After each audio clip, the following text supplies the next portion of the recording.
Muraho hashize igihe cyinshi nta video nk'ingiyi kuri iyi channel. Mbere nimutari bakora subscribe, please kora subscribe. Bamwe wenda murankurikira kuri TikTok, niho mba ndi cyane kurusha ahandi.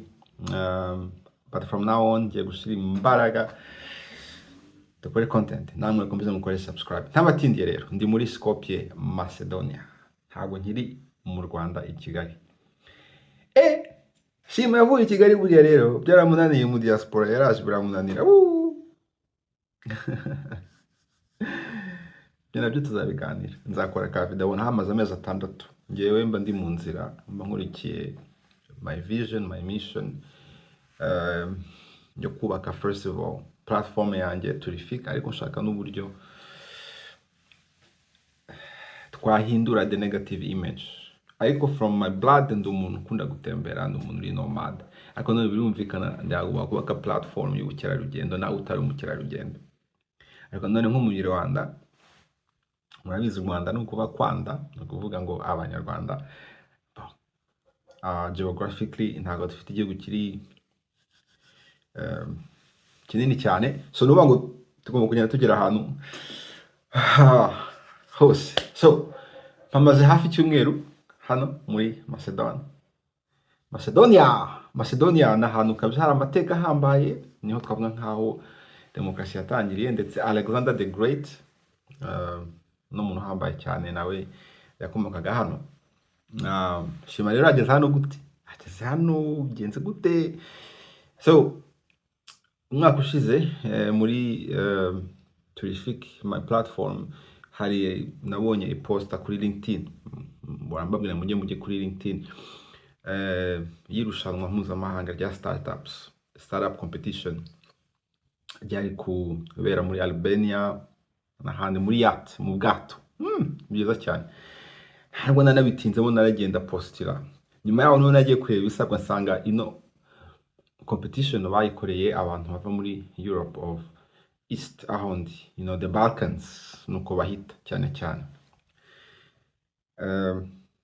But mu bantu barenze 500 bashizemo application, ngewe na company yanjye Terrific, baratwemerera nuba ngo ngewe munyarwanda wa mbere Rwandan Canadian, mvuga gutyo kuko ufite ubwene gihugu bwombi ugiye muri irushanwa. Bivuga iki rero? Niba mukunda kunkurikira, byaba ari hano cyangwa ahandi, mu byose nkora ngewe niyemeje gufungura inzira, za nzira ya miryango numva nkatwe abanyafrika iyo imeze ukuntu ifunze, cyane muri iyi si buri gihe ibyutse ngo Ebola, usanga habaye ibintu ntazi, kandi Ebola nayo yaza ngo n'abanyafrika, nta ndwara nareba ko iri ahantu hamwe gusa. Nk'ibyo bintu rero biratwafekta.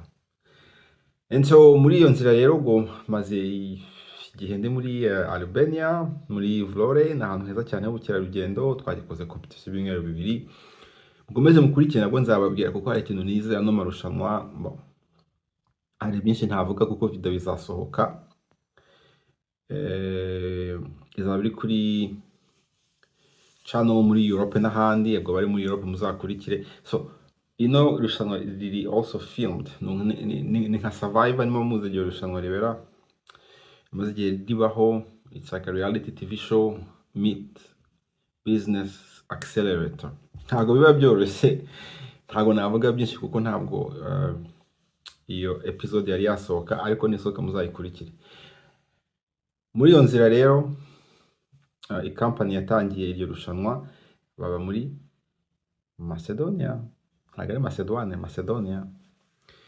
And so kubera ko nifuza ko Terrific yatera imbere ahantu hose mu isi, yamenyekana ahantu hose mu isi, ndavuga nti maze igihe ndi mu Rwanda, on the continent of Africa, it's time wenda ngere muri Europe, kuko mbonye no mahirwe mamara igihe naho ndeba ukuntu Terrific yamenyekana, ariko nanjye ngakomeza iyo nzira yo gushishikariza abantu yaho tuva n'abo turi, cyane ndebwa ukuntu nafungura imiryango y'urubyiruko.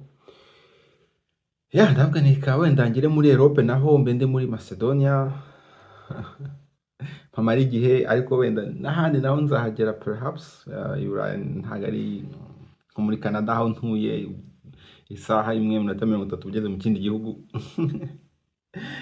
Ubwo niba ureba ino video uri i Buraya, cyane cyane abakora muri organizations, niho hari uburyo twakora partnership, niba ari iki ndahari, ni munshake dukorane. Nicyo kintu mbona kibuze nka muri twebwe. You know, we as people of Africa descent, cyangwa abanyarwanda cyangwa abavuga ikinyarwanda, Rwandan phone.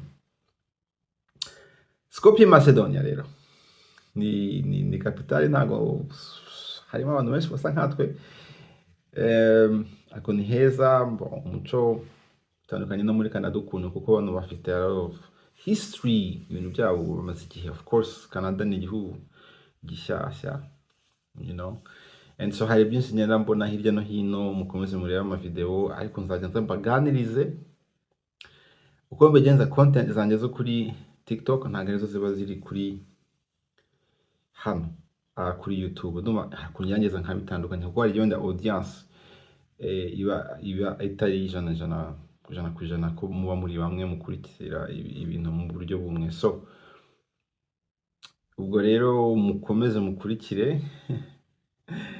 Hari byinshi ngomba kubagezaho, no gukora amaseri. Byagenze gute muri Albania, muri Vore, ibyo nzabasha kuvuga. Vore yameze gute, mujye mugerageza mutembere. Ubuzima bwa hano bumeze gute, iyo usohotse ntabwo bavuga ikirimi navuga ko nzi, ntacyo pe, n'ukuntu banacyandika. Ese abantu hano batwakira gute, batubona gute, ibijyanye na business na startup, kuko hari byinshi maze kubaka. Byinshi pe, byinshi. Ngewe mbagira ngo njye mu bintu bitwubaka, ntabwo nkunda mu bintu byasasa cyangwa bitesha umwanya. Murakoze, kora subscribe naho utaha.